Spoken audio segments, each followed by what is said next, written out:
seasons. May I walk in peace. May I walk in peace on this path. May I walk through my life. May I walk in old age. May I walk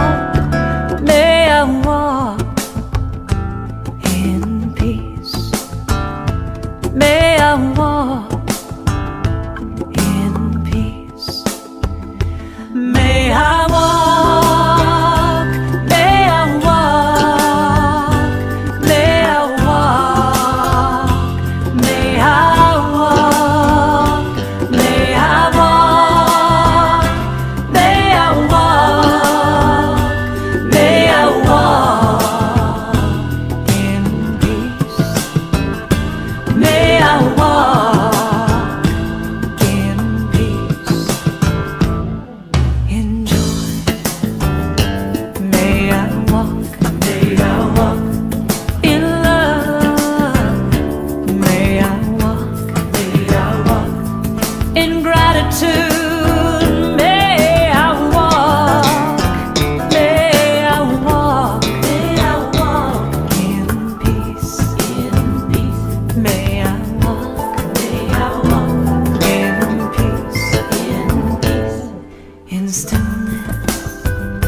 May I walk in forgiveness. May I walk in loving kindness. May I walk in peace. May I walk in peace. May I walk, may I walk, may I walk, may I walk, may I walk, may I walk, may I walk in peace. May I walk in peace.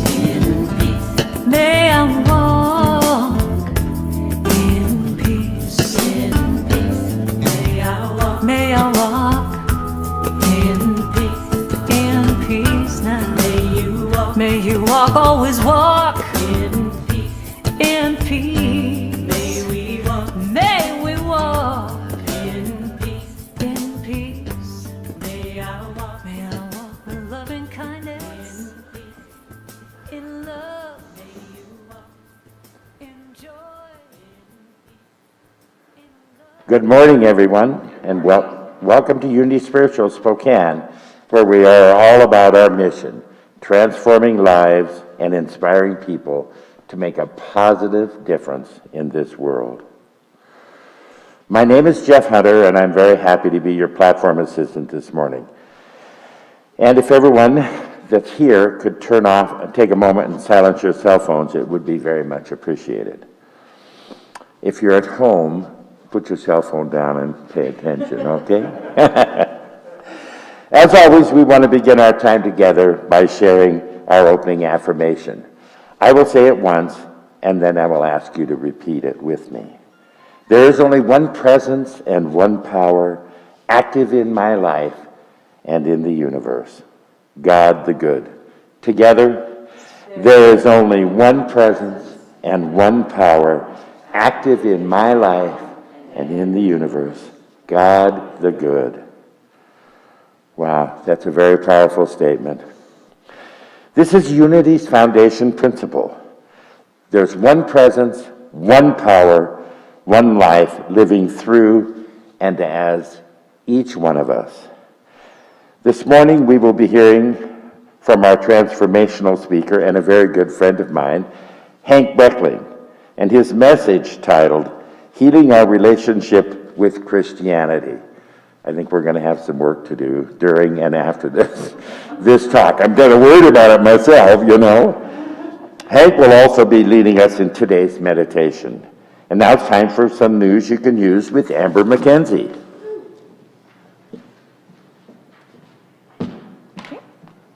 Thank you, Jeff. Ooh, I'm loud.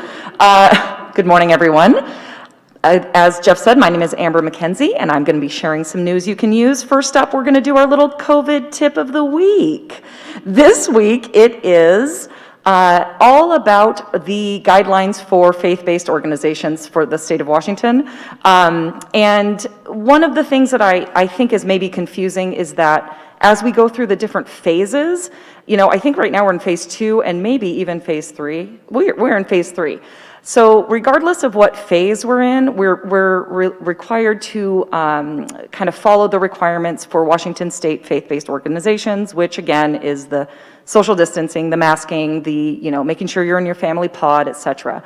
The only difference in the phases would be the number of people that can come into the sanctuary. So as long as we're in phases, we have to maintain those requirements. I just wanted to kind of make sure everyone was clear on that. And I think Joan, in her board update, will kind of include a little bit more information about our numbers. So that's exciting. Okay, and then next we have our upcoming transformational speakers. Next week, we will be hearing from Reverend Rich Broderhausen, sharing his transformational message titled, Sheer Determination. What is it? Why and how do we acquire it? And how can we best use it? So that will be on March 21st. Very excited to hear from Reverend Rich again. And then the following Sunday, we have our licensed Unity teacher, Karen Dunmore, who will be giving the Palm Sunday message. So March 28th is Palm Sunday, so make sure to tune into that or come in for that service. And then finally, we have our Reflections, Observations, and Inspirations Zoom call after services. Guess what? Hank Broeckling, who will be giving today's message, will be joining that call, which will be nice to have the speaker join you to talk about it. So please, if you are able, join that Zoom call. There's a lot of members that join that would love to welcome new people to that call, and just a time to discuss your reflections, observations, inspirations, not only on the message, but just in your life. So that's exciting. Thank you, Hank, for doing that today. And now it's time for a board update with the amazing Joan Broeckling, who is our board president, and Joan will also be introducing today's speaker. Thank you, Joan. Good morning. So what I'd like to do first is we had our annual meeting, was it last week, a week or two ago, and we elected our board, and we have several new board members. So Caleb, there we have the pictures. So I'm just going to introduce people from left to right, starting with myself, and then there's Lisa Zuber, who is our treasurer. I'm going to be continuing as president. Lisa is continuing as treasurer. Jackie Green is our ministerial representative. Is that Pat? My eyes. Pat White is one of our new members. Al Konigsfeld is one of our new members. Alan Bassan is continuing. Elsa Bro is one of our new members. Judy Jameson is continuing, and Charlie Carr is continuing. We also, at our first meeting all together, which was a wonderful thing, we made some decisions about how long our terms would be, because we had three-year terms and 3 one-year terms available, and we just reached a joint agreement so that Elsa and Al and Charlie will be taking the 3-year terms, and Alan and Pat and myself will be taking 1-year terms, and Judy and Lisa are continuing. They have 2 years left on their terms. So wanted you to know that, and we're just really grateful to everyone who is willing to do that service and be on the board and help support the center in that way. So thank you. Secondly, I have an exciting announcement. As you know, Linda Tweedy is retiring as our bookkeeper, and so we have been in the market for a new bookkeeper. And of course, everybody on our staff does more than just their particular job. They work with volunteers and are part of our team. So we want to welcome Sarah Hawkinson. You can see her here. It looks like with Her cat, yes. Sarah has been a bookkeeper for 13 years, and she has several other small, like part-time positions in the community. But she's been looking for a position that has meaning and purpose. And when she wrote us a letter describing her spiritual views, she was so aligned with Unity, even though she has not yet really been a part of this congregation. And so we're just really thrilled that we found someone both with the skills that we need and also who resonates so well with who we are. So thank you, Sarah. We look forward to all meeting you. And also we want to thank Linda for her years of service to our community, and I want to remind you, if by within the next couple of weeks would be good, they will have a period of time when they will be working together. But if you would like to send a thank you card or an email or some way to acknowledge Linda and all she has contributed to us, that would be a wonderful thing to do. You can either email her at ltweedy@unityspokane.org, or you can mail a card or bring a card into the center. Thank you. Okay, so a couple more announcements. Amber, who is our interim administrator, is going to be starting working on Sundays from 9 to 12, starting next week. And after this service, after the 10 o'clock service, she will be manning the bookstore. So if you would like to purchase something from the bookstore, that will become possible starting next week. Thank you, Amber.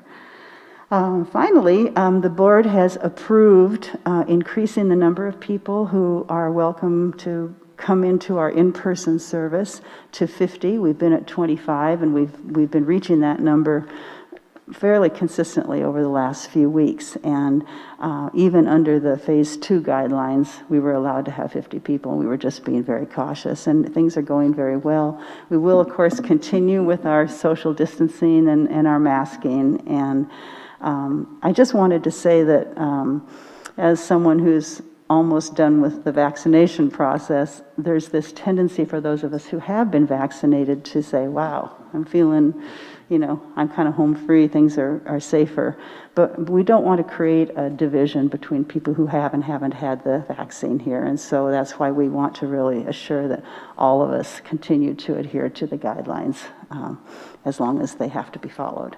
So that's good news, and so we will, for Easter, there's already plenty of space for 50 people here with social distancing. So if you're considering it, we're really hoping more people will come and join us in person. So thank you.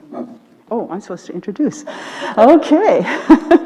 So, switching gears, now I have the pleasure of introducing Hank Broeckling, who is our speaker today. He happens to be my husband. And since he got to do this 2 months ago for me, I'm pleased to get to do it for him.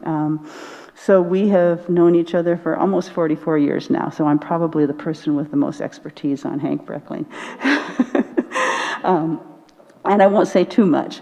I will say that we are both Aries, and so we sometimes tend to butt heads a little bit or have strong opinions about things that don't necessarily coincide.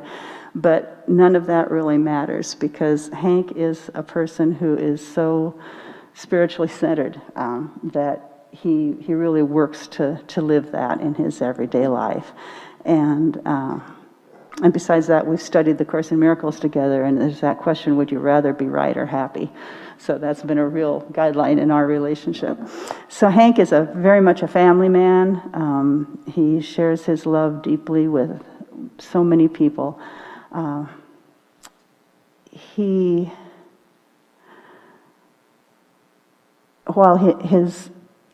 always have the sense that Spirit is just at the very source of who he is and everything he does. And so I haven't heard yet what he's going to say today. My hunch is that it's going to be thought-provoking and growth-producing or growth-promoting.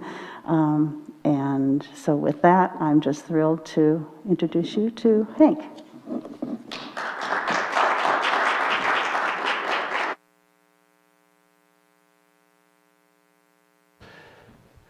Thank you, Joan. You were much nicer to me than I was to you several months ago.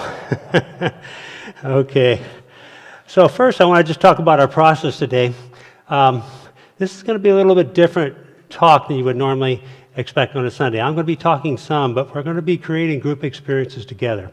And our goal, the goal and intent for this day is for those of us who have issues with Christianity, is to introduce you to a process to heal that for yourself and take steps in that direction today. And the reason that came about was I've been in, actually Joan and I met in Unity, and so I've been in over 40 years, and one of the things I've noticed over all the years is that there's a lot of people that I would describe as being refugees from Christianity.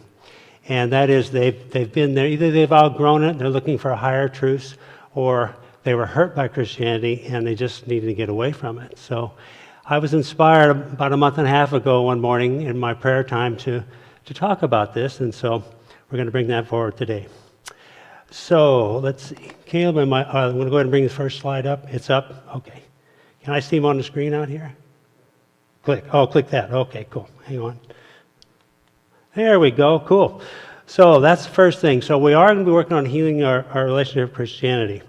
Now, in order to do that, the first thing I want to do is I want to join us all together who are in this process this day. And that includes the people at home and the people here. So what I'm going to do is lead you through an exercise here where everybody brings their energy here and we'll all join this together. So I'd ask you to just couple for a moment.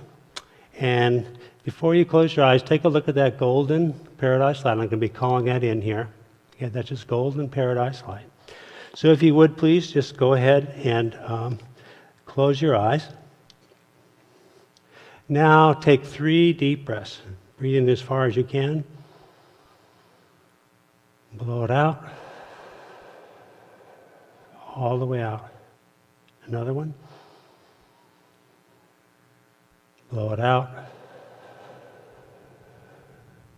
And another one. And blow it out. Now I ask you to visualize a ball of golden light in the middle of your heart, about the size of a golf ball. And just see that golden ball there just pulsating, radiating, and feel the warmth of that, because golden paradise light comes with warmth. It is the Creator's light and energy. Now I want you to see that golden ball of light expand until it fills your entire heart. See your whole heart filled now with this golden paradise light. Feel the warmth of that. Feel your chest heating up. You can actually feel it. And now expand that golden light out into your entire body. Your whole body is full of this golden light. You get to decide what you do with your body, and today you're going to put golden light into it. And again, feel the warmth of it. Feel it pulsating. Now, for those of you at home, I want you to send a beam of that golden light from the center of your heart here into the sanctuary, right where we all here. And everybody in the sanctuary here, I ask you to send a golden beam of light up and down and expanding out the golden light here. So you're all sending this golden paradise light, and we're building an energy here for the processes we're going to do today. See that energy increasing in this room and growing and getting bigger and bigger. Feel it completely filling up this room. See it pulsating and growing stronger moment by moment. Now, everybody in the sanctuary, I want you to send your golden light to everyone who's watching us on streaming. See your light going out. The light is intelligent. It knows where to go. Send it out to each person who's watching this streaming this morning. See them now wrapped in your golden paradise light, fully and completely there. Filling them up. And now I want all of us, people at home and here, to send this golden paradise light out to our entire congregation, our entire spiritual family. See that light going out now. Everyone, whether they're watching or not, whether they're here or not, everyone fully connected. Each one wrapped in this golden paradise light.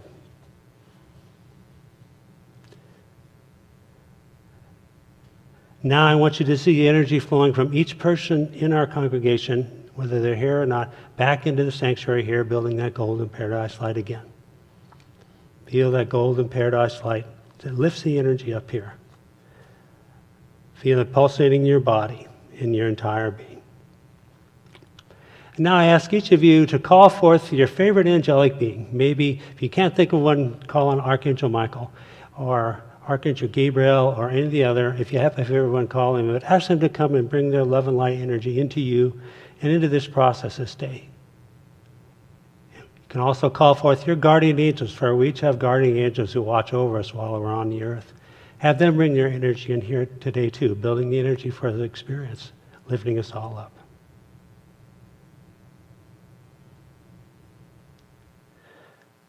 Feel the energy coming up here. Okay? Now, good. We've done what we need to do with that. Now, I ask you to bring your focus back to your body, fully back into your body. Everyone to take a deep breath and then open your eyes.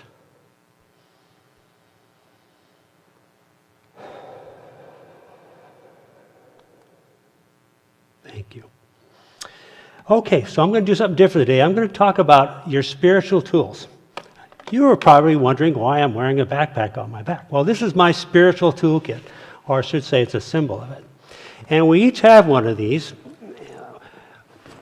You know, we're all responsible for getting ourselves home. We have help along the way, but we each have our own things, and we each have these things we do to help us find our way, to bring comfort to us, to help us grow, to reach up. I'm going to share I'm going to introduce a new one to you today, the power of breath. But I want to share with you a few things that are in mine. I think some of these you might find are in yours too. So here's the first one. I just did this. If you can't tell, that's an angel bear.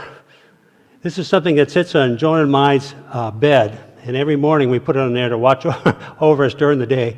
Anyway, the angelic kingdom, they're an incredibly powerful spiritual tool that we can all use. You would all want to have them in your spiritual toolkit. They bring incredible things, and you can learn to do that. All you have to do is ask for their help. They live to serve us. They live to bring us help. So that's number one.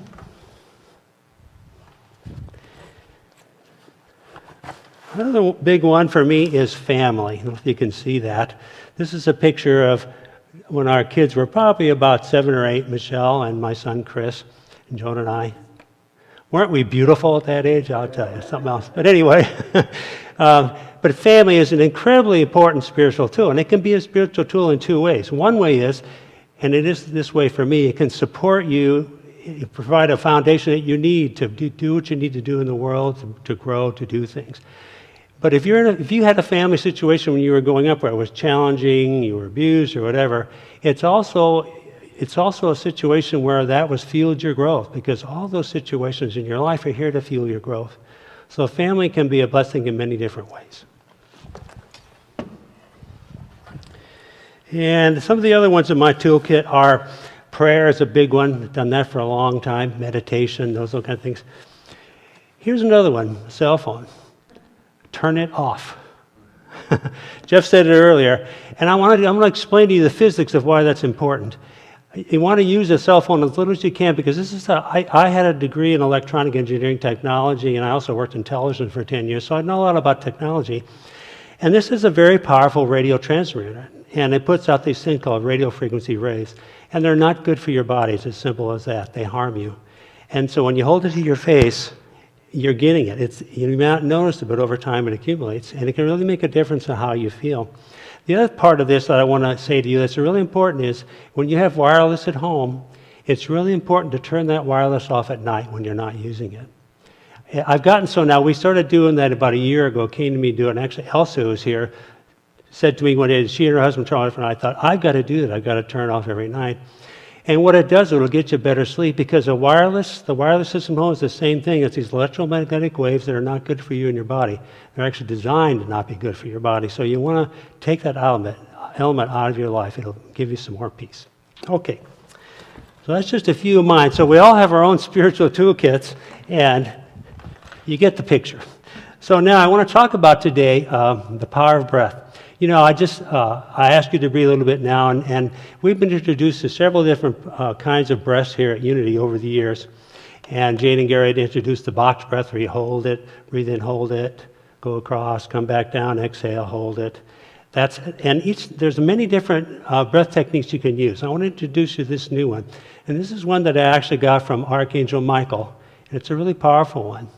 And the reason we use the power of breath is that breath is the energy of spirit. Spirit energy coming into you. It's as simple as that. And it's also your life force energy. If you breathe shallowly all the time, you're diminishing your wellness and your health. You're meant to breathe deeply and powerfully.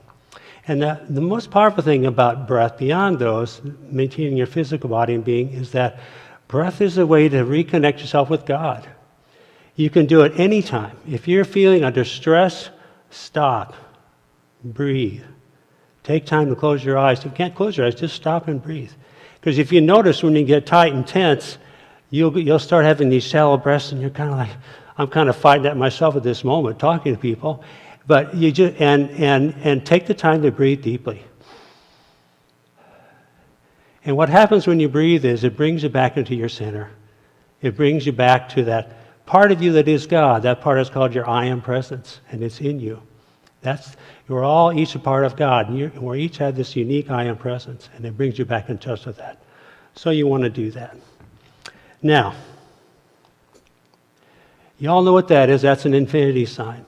And so this is a breath I got from Archangel Michael, and I want to describe to you how it works. I want you to turn that infinity sign on its side, and now you understand that we all have these chakras in our body. We have seven chakras in our body, and our chakras are actually, I'm going to turn sideways, they're actually like an energy portal that goes through us, front and back, and goes out this way. Each one, you got one there, three, your heart, your throat is one, third eye, top of your head is another one. So they're like energy vortices. That's how the energy comes into your body and maintains your body. And so now I want you to visualize that infinity sign. We're going to do this breath just to practice a few times just so you have it. But visualize that with the apex of that center point of the infinity sign in your heart. And now see the top part of it coming out like this, going through your crown chakra, around back through your heart, and then going down in front of you, through your feet, back up behind you, back up into your heart, and back, circling around down. And what we're going to do is, we'll do this just for a few minutes, but we're going to use this, and we're going to call energies in to circulate through. And you also need to call in your favorite angelic being again. In fact, why don't you all call in Archangel Michael, because this is his breath, and he will make it powerful for you. So let's see here. I would ask you to just close your eyes. And again, now call in Archangel Michael or your favorite angelic being and ask them to bring their energy into your infinity breath. And now I ask you to call forth your favorite ray of light. I like golden paradise light. You could call in the white Christ light. You could call in the violet flame of transmutation. You could call in the green light of healing and peace. Any of those that works for you, call in that color. Now take a deep breath. Okay, now this time take another deep breath as you inhale. See that light coming up through the front part of the infinity sign up to the top of your head. And then as you come out, because you come back through your heart, and as you exhale, feel it going out the front of your body again, down through your feet, back up to your heart. And inhale again. Exhale back down through your heart, down through your feet, lower chakras. Again, up to the breathing again, and just I'll let you do it on your own now for a couple times here, and then we'll stop. But feel this energy moving through you, and as you do understand what's happening here is that this energy is moving through each of your chakras, and it's bringing whatever light you've called in to your chakra. And light is good, and it lights them up. They're meant to be lit up. So feel that energy as it comes through you.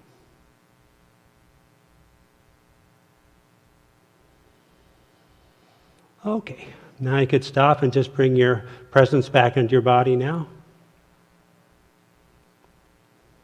Okay, and so that's the infinity breath. And it's something you can use. I do it every morning. I've introduced to it several years ago, and actually breath had never been a part of my spiritual practices before, and it's really powerful. And I do this energy work and healing in the morning, and when I'm doing it, I use this to constantly re-energize my body. And I've learned if I don't do it, my body kind of poops out on me. And if I do it, it's just amazing. It keeps me energy up and flowing, and you can use it throughout your day. So that's just another tool that I hope you'll use in your spiritual toolkit. Okay, So now on to the main theme today, which is healing your relationship with Christianity. I wanted to start by talking about, who am I to teach you or ask you how to explain to you how to heal your relationship with Christianity. Well, I've had to heal my relationship with Christianity. And I want to describe briefly how I got to Christianity. I grew up in this small town in the Midwest in Illinois, on the prairies of Illinois, called Muscota, Illinois. It's actually the name of a former Indian tribe, now extinct Indian tribe. And this is the church I grew up in. I was born into this church. I was baptized in it. And when I graduated from high school, out of it. And it was called Bethel United Methodist Church, and this is a current day picture. It's still there today. The church was built in the 1800s. Beautiful little church. And it was a wonderful place for me. It was kind of and in some ways, an idyllic experience. It was the kind of place where we had Christmas pageants, with all the kids. Parents were involved. This is in the 50s, when there was usually only one person working. Mom was home. They had time to do all these things. And so for me, it was just a wonderful place to work. And my mom was a big part of this church. You won't believe my mom was like this tall. She was 4'10". Hard to imagine, isn't it? And she used to say, you can eat soup off my head. And I actually could eat soup off her head. She was so short. But she had a heart of gold. She was just this sweet, sweet person. And she raised me in Christianity. We were there, and she was a music teacher and then a grade school teacher. And she was the organist for this church. She was the choir director for this church. And so I was at this church a lot, and I loved it. I loved being at church, and I always did. And I would hang out there, and it was just a great place for me to be. And I have to understand, I was in this small town in the Midwest in the 50s where entertainment was 3 black and white channels on TV, and that was it. Maybe you got PBS later in the 50s, but there was nothing like there is now. So you had to come up with things to do, and so I did that. I made all these different things to do. So anyway, my mom was just key in my life, though. She sent me out when I was a kid. I remember this little kid, and every morning at the breakfast table, she was this Methodist woman, but she would read me daily word. She started reading me when I was 5 or 6. And so she was kind of introducing that to me all the time. She would also give me this big stack of vitamins to take, and I developed this system where I would pocket them and then flush them down the toilet because I didn't want to take them. I wish now I had. Anyway, I had the story with my sister. She talked about it too a few years ago. We talked, but she said, "Oh yeah," she said, "I just put them back in the bottle." And I said, "Well, good grief, no, we're not taking them if you do that." So anyway, I thought I was much more clever. I just flushed them down the toilet. Anyway, the other thing my mom did, when I graduated from college and I was working in my career, which was broadcast television at that time, I was working in Sioux City, Iowa, and while I was there, this is my second TV station, and there was just incredible conflict. I moved to this station to help restore it and repair it. It had been just like in chaos, and anyway, she just out of the blue sent me Unity magazine one time, and when I got it, I read it. It was like a man dying of thirst in the desert. I couldn't get enough of it. I would read it, and I would read it over. It was just this energy and this light in it, and I absolutely loved it. So I subscribed to it, so I read it regularly. So that's really how I got introduced to Unity. My mom introduced me way back then. And so there came a point in my career then when I was guided to go to a new TV station. I ended up going to Wichita, Kansas, and there was a Unity church there. I looked for a place where there was a Unity church, and sure enough, there was a job there. I got hired, and there was a Unity church. And that's where I really began to, and actually there was the minister's name there was Bill Cameron, and he's long ago retired.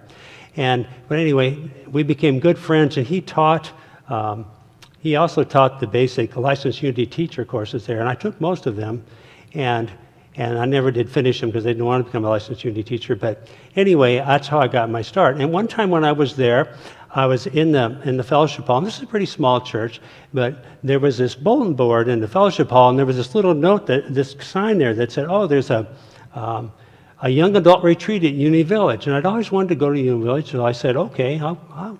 And so I was able to make arrangements so I could swap somebody so I could get a whole week off of work.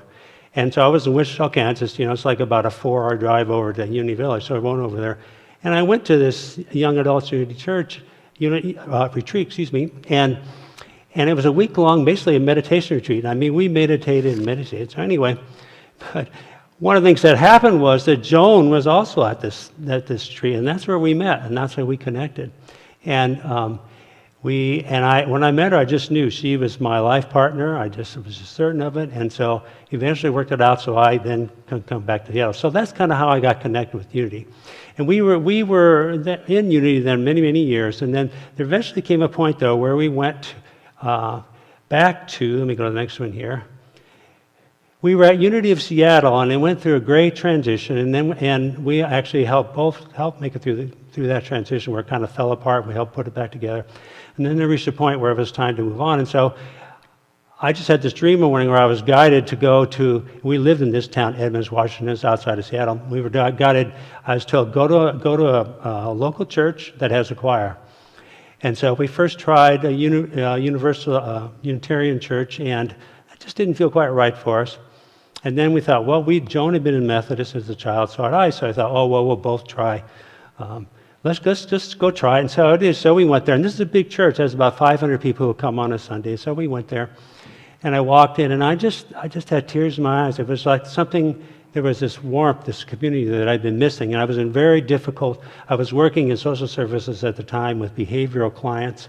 And I was being beat up and kicked and everything else. And I was just raw, but I just kept going. And I went here. It was just this incredibly, wonderfully supportive energy. And so we ended up, and there was this incredible choir there. And so we both joined the choir. We were there for 12 years, was in the choir for 12 years. And people had been in that choir for 50 years, people who were still singing in it. And this church had been in the community at that point about 80 years. It's been there now well over 100 years. And it was this incredibly wonderful and supportive place. So again, we were there. And it was a wonderful place for us to be. And we also had to do a lot of translating. That's all I put it. Things that would be said. I think all the years we were there weren't too many times when we were presented with the fact that we were horrible sinners and had done this stuff. Maybe a few times in the 12 years, but not too much of that, but some. But anyway, we've stayed with it, and then we were there until we came here, and then now we've been in Unity ever since. So I want to talk a little about my relationship with Jesus. And it's sort of interesting. All the years that I was in this small church in the Midwest, I of course knew who Jesus was, but I couldn't say I really had a super close relationship with Jesus. I mean, it wasn't like I'd never had the traditional conversion experience that people talk about where all of a sudden Jesus comes and they just like completely transform their life, and I just never had that kind of relationship. And actually, I had a girlfriend in high school, and my last year of high school and first 2 years of college, who was and she was a traditional Christian. And one time she said to me, you can't go to heaven if you aren't saved. And I said, well, I don't feel that way. I just realized I didn't find that to be true. I didn't feel like I needed to be saved. And I feel like I was okay anyway, and at the same time. And that was it. I was never really very close to Jesus, but I was very aware of his presence. I certainly loved Easter and Christmas. So anyway,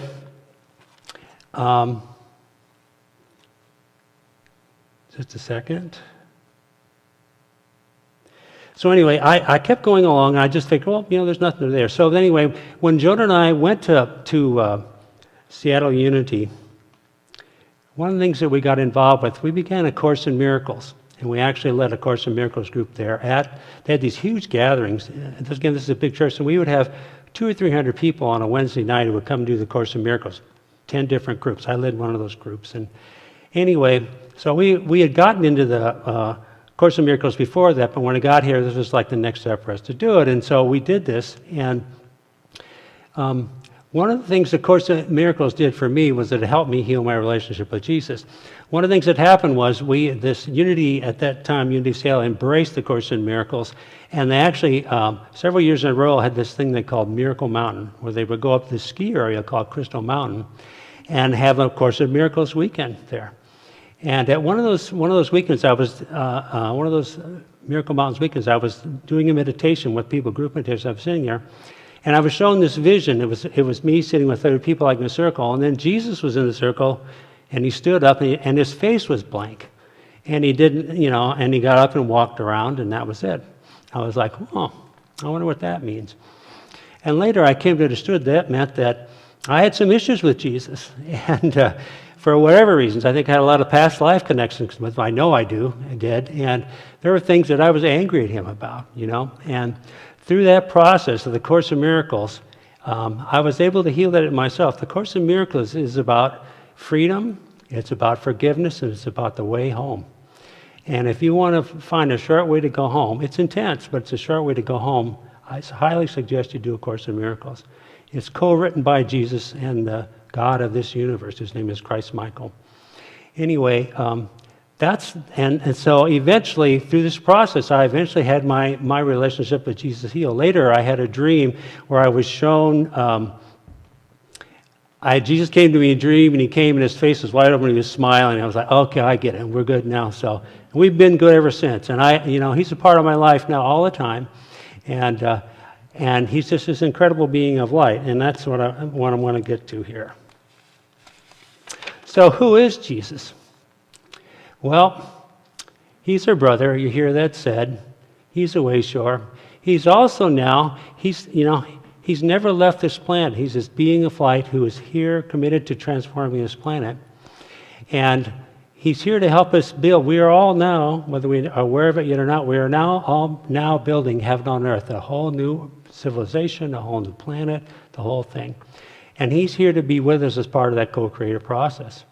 So Jesus is this incredible being of light. And the question is then, what did he do? Why did he come here? He came here to build an energy gap, to build an energy bridge between humanity and God. And why was that necessary? Because at that time, there was this gap between God, the level of consciousness of man was low, and the light realms are up here, we're all higher in, and this sort of third dimensional dark conflict energy. And there was this gap there that couldn't be bridged. And he came to build a bridge across that. That's what he came to do. And he did it. And it happened through the crucifixion, but that actually wasn't the intent. So anyway, this was kind of the traditional model of Christianity. If you look at it, it says, the wages of sin is death, but the gift of God is eternal life in Christ Jesus our Lord. Traditional Christianity teaches you that Jesus died for our sins. So basically, we killed him, is what they're kind of saying to you. Because we were bad, Jesus had to die. And I've come to know for myself that is not true. And that he didn't come here to die for our sins. Number one, he can't die for our sins. And sins are nothing more than mistakes. It's up to us to correct our sins. He's a great teacher and a great wayshower. And he can show us how to heal things, how to move us home. He and all our other angelic guides, all the ascended masters, he's one of the ascended masters. He didn't come to die for our sins. That's the belief in magic. I have to tell you that one time, I'd forgotten this, when we were going to Edmonds United Methodist Church, early on when we were there, one day Joan and I were driving in the morning, and we're driving into the parking lot, and this voice came to me and said, this is the belief in magic. And I was like, whoa, okay. And what they were talking about was this belief that, if you believe in Jesus, everything's taken care of, you're fixed, that's it. You're good for life, you go to heaven, that's all over, you're done. The reality is, connecting with Jesus is a bridge for you to help you heal and restore yourself so you can reconnect with God, because we all have to do that. We're responsible for healing ourselves, for bringing ourselves home. So we each have to do that. So here's a better image. Instead of that, consider it a paradise bridge, and that's really what he did. I've read some incredible accounts of what he actually did, and there was this incredible process to build this energy bridge, and this all happened to him through the process that he brought forth. Now, I mentioned this a little bit earlier. The truth is that it was not God's plan for Jesus to come here to die and be crucified on the cross for our sins. The plan was for him to come here to build that energetic bridge I talked about, and to come here and hold that energy for us, and to be a way for us to go home. The reason he was crucified, that was a human intervention. Humanity did that to Jesus. Was it deserved? Of course not. And as I found that Spirit does in a lot of situations, that when that happened, Spirit, God used that that crucifixion, I don't even want to say it, crucifixion as a way to still do this process of building this energetic brick. So it happened through him being crucified.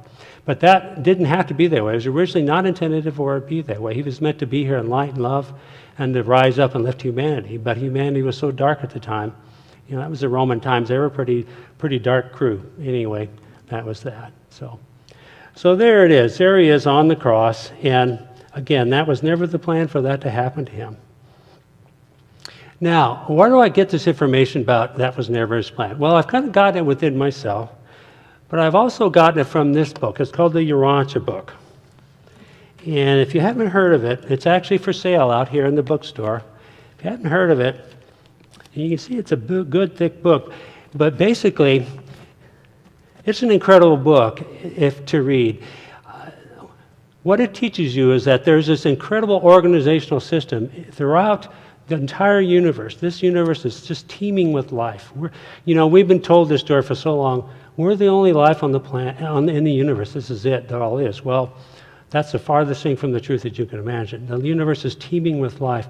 And there's this incredible creator organizational system that manages all of that life and all of that growth. And within that system, the earth is actually known as Urantia. Urantia. That's why it's called the Urantia book. So this is about the whole evolution of the earth, of Urantia. And everything from how the different, there's all the different animal kingdoms, the rock and mineral kingdoms, the plant kingdoms, how they all came into the earth and were formed, and how the whole thing was put together. And about half of this book is on the life of Jesus and how it went. It's a fascinating read. And it's within that you get this more sort of universal perspective that Jesus didn't come here to be crucified. He came here to lift up the light for this planet. And the earth, if you don't know this, you probably don't know this. The earth is just it's a small planet if you think about the whole universe, but it's this pivotal planet in terms of energetically what it carries. It's powerful. And what's happening here is affecting the entire universe. And what we're going through now, this rising up we're going through, is changing the whole universe. It's changing us. And because this is happening, new universes will be created that are filled with golden light instead of being filled with conflict and pain. So this is what we're doing here is very important. If you don't feel important, I hope you do now, because all of you are here, are creators, and as part of this process, and you volunteered to be here now. The earth is one of the toughest schools there is, but it's also one of the fastest ways to learn and grow. And this Urantia book, if you want to get into it, it just gives you incredible perspectives on that. And it also teaches you, there's a great deal of detail about Jesus' life. So we're bringing in the golden age of Gaia, golden earth. That's what we're shooting for. One more thing I want to talk about is there's this book. It's called Anna, Grandmother of Jesus. And it's a channel book that was written a number of years ago. It is powerful. She shares what her life was like with Jesus, what they went through, the crucifixion, everything else. And we're going to be doing a healing meditation in just a minute here that came from this book. And it's a powerful book. So again, it's called Anna, Grandmother of Jesus, and it's a message of wisdom and love. So that's another one you might want to think about looking at. So on we go here. Now, the next thing I want to do, so how are we going to heal our relationship with Christianity? Well, I think the way we start with that is to heal our relationship with Jesus. So what we're going to do next year, we're going to have a short video, and then I'm going to lead you through a meditation. This is a meditation that comes from this Anna book, and it's actually been adapted by Patricia Yacker, who was a longtime member here, some of you know her, and her Sacred Family Council, which includes Jesus. And so it's been updated so it's easier to understand. But in this, we're going to actually call in Jesus and ask him to heal within ourselves. Okay? So, Kayla, would you go ahead and roll that video, please?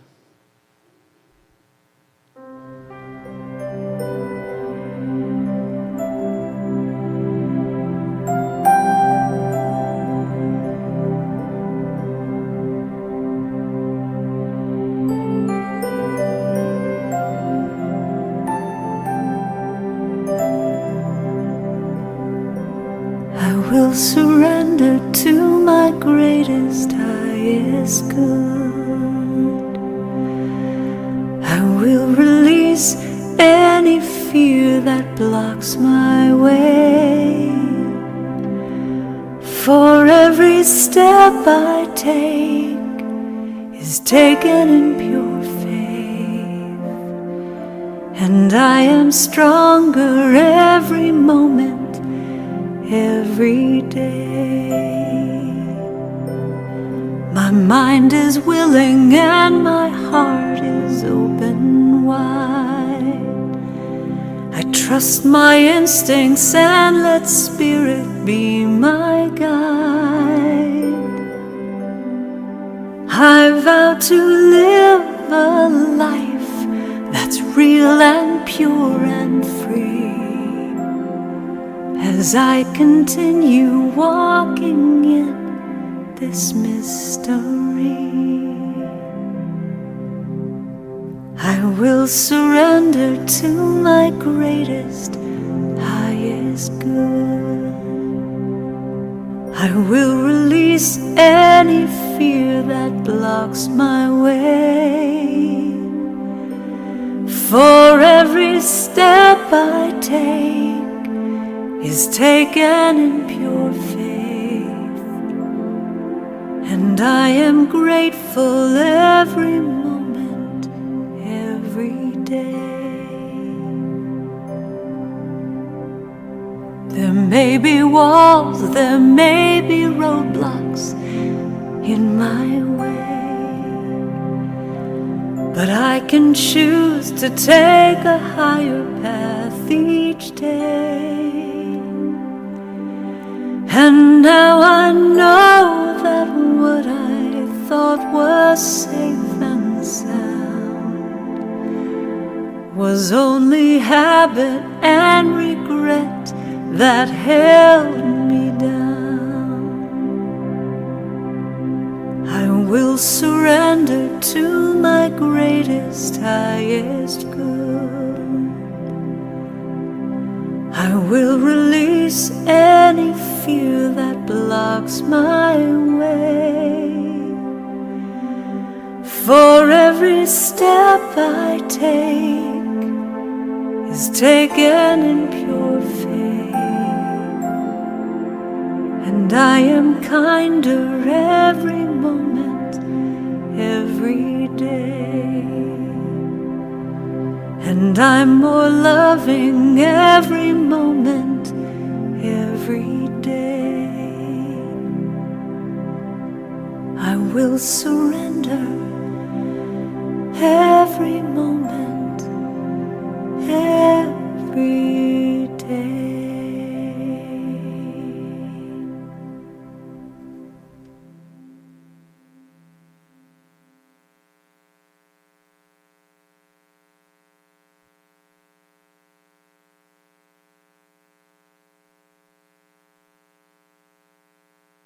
Your eyes while having both feet on the floor and your hands flat in your lap. I want you to bring your awareness from outside of yourself to inside of yourself by focusing on your breath. Just normal breathing. Breathe in and out. Totally just listen to your breath. Now I want you to be aware of the center of your head and the center of your body as you breathe in and out. And from the center of your head, be aware of your grounding cord and check to see it is attached close to the core of the earth. So send a golden cord out from your feet down into the center of the earth, fully connected to Gaia. Now imagine that Jesus is present with you and inviting you to a guided meditation to support you and heal your life. Now listen as Jesus speaks to you.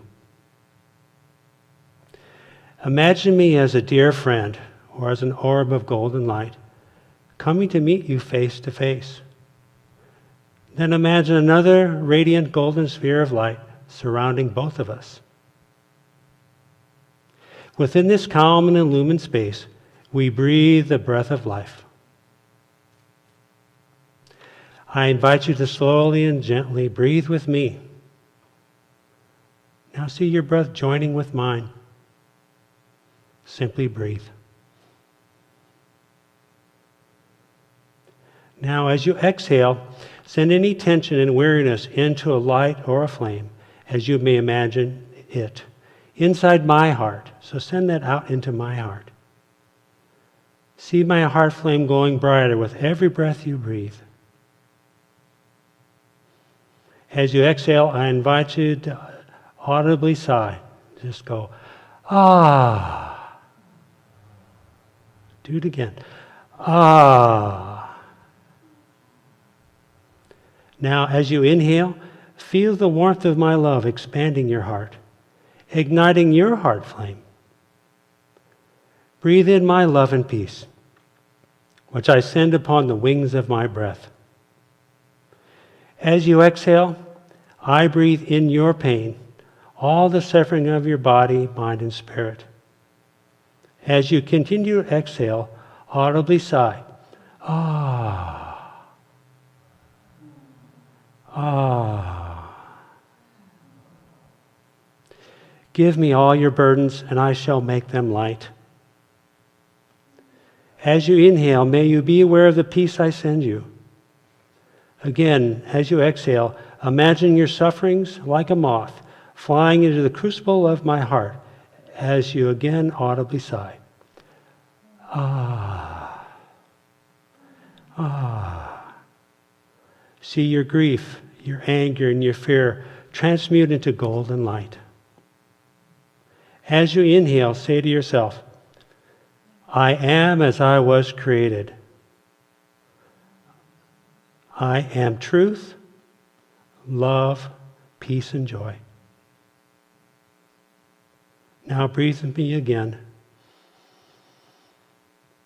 Connect with your true self, which you may experience as a ball of light within and all around you. This is your I am presence. I breathe the breath of life with you as I honor your true self. Now softly breathe and rest in the stillness of the great silence.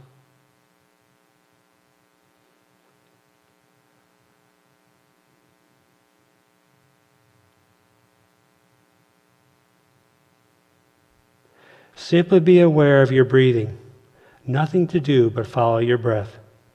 Just come back to your gentle breathing if your mind wanders.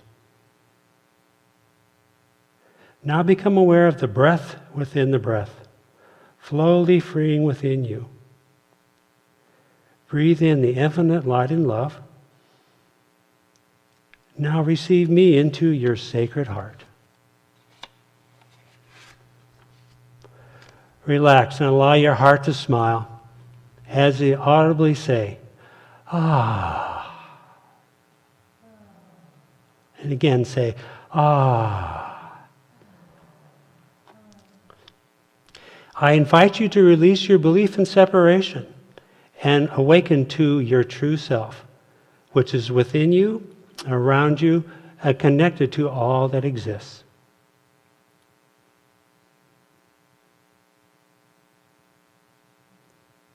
Peace, peace, peace. Allow the quickening of light within every cell. Release any fear-based thoughts. Breathe sweet peace into every cell. Come into the light. Now gather up your vulnerable child and place him or her within the comforting womb of your infinite, compassionate heart.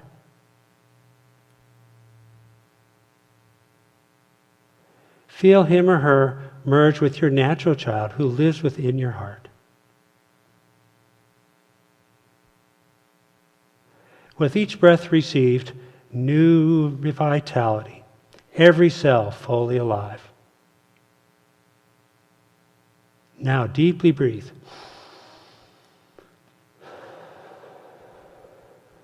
Become aware of the golden orb of light that surrounds us. Allow the form of your human body to be filled with the infinite light. Come home to your true self. Let go of your identity as a separated self and merge with me into a greater light, beyond all forms. Breathe. Relax. Simply be your true self. My breath is your breath. The beating of my heart is the beating of your heart. My presence is merged in divine union with the presence of your true self. Now, knowing the oneness and feeling compassion for all life, breathe awake your awareness of the suffering of others as being no different from your own.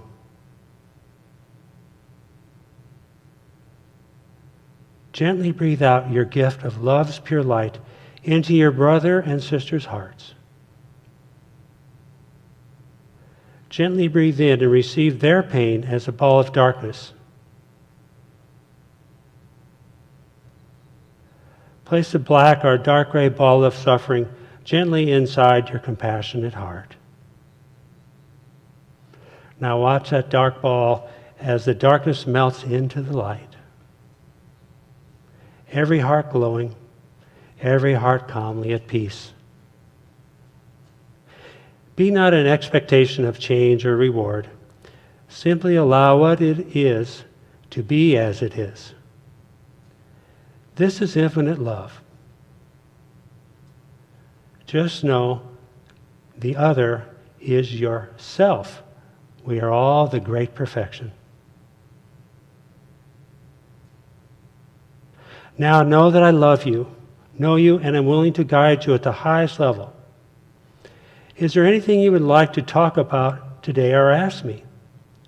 Please share with me what you're thinking, then go into the silence, listen, and I will respond.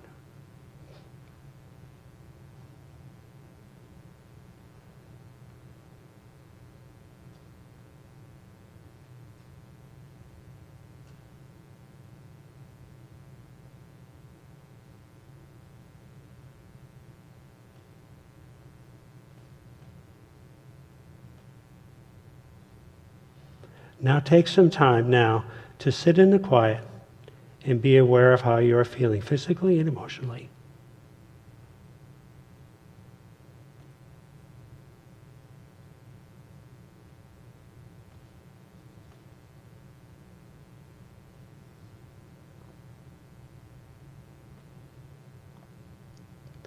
Now bring your attention back to your buttocks on the cushion, your feet on the floor, and your hands in your lap. Now attend to your breathing as it moves through your head and body. Listen for the sounds around you. Ever so slowly, when you are ready, open your eyes and place your hands flat on the floor in front of you to release any built-up energy that's stored in your upper body.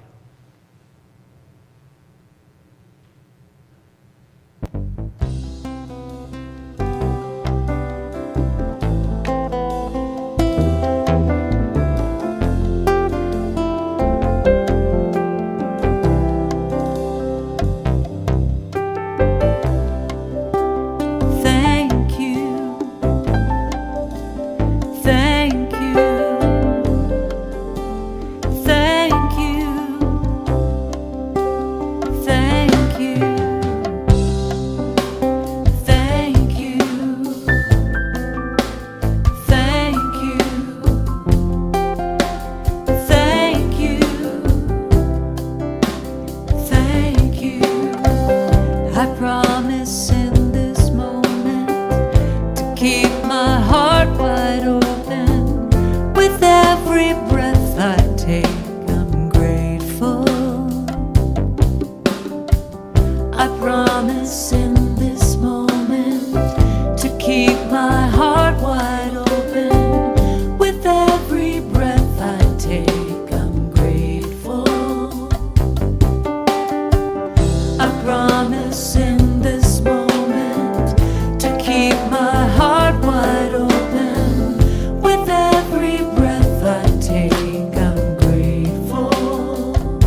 I am grateful.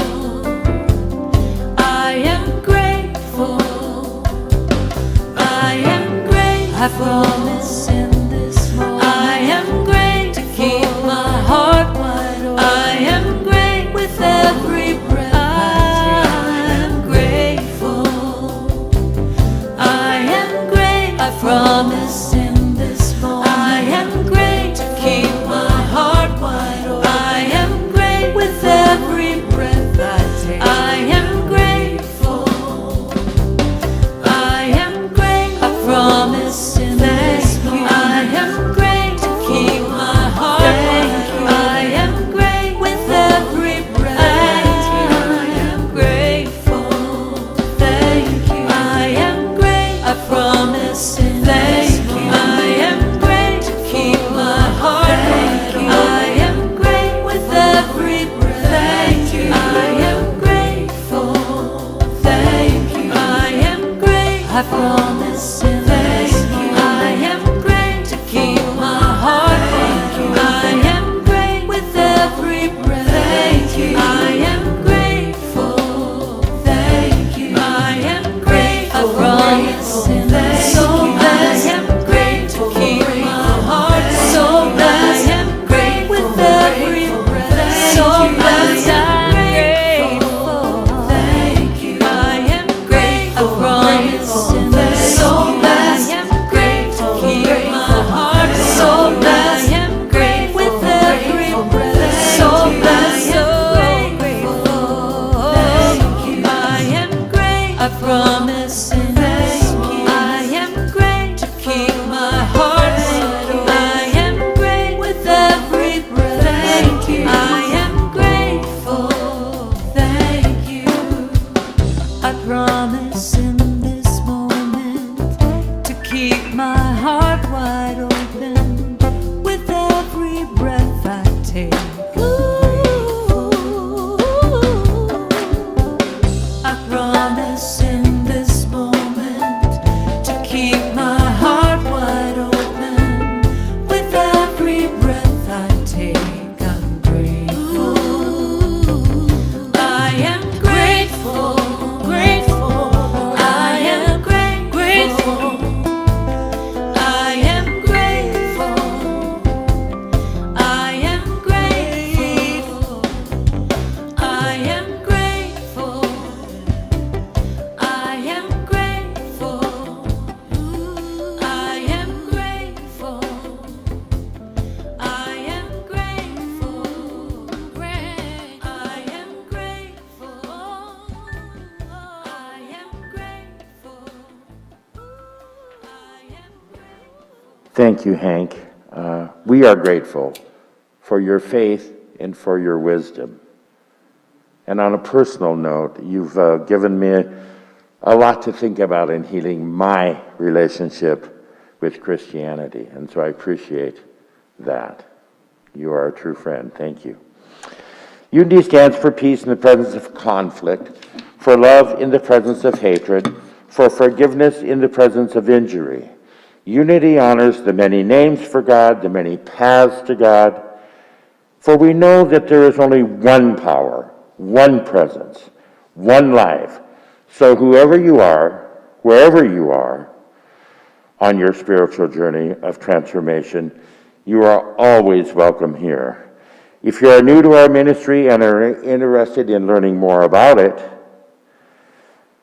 and our upcoming transformational speakers, workshops, and events, please sign up for our email newsletter by texting Unity Spokane to 22828, or sign up on our website at unityspokane.org. We would also like to connect with you on our social media, Facebook, Instagram, and YouTube. Just search Unity Spiritual Center Spokane to find us. Now let's take a moment to acknowledge and bless one another with a socially distanced namaste greeting. Wherever you are in the sanctuary or at home, please feel free to stand as you're able and send your conscious, loving energy to those around you.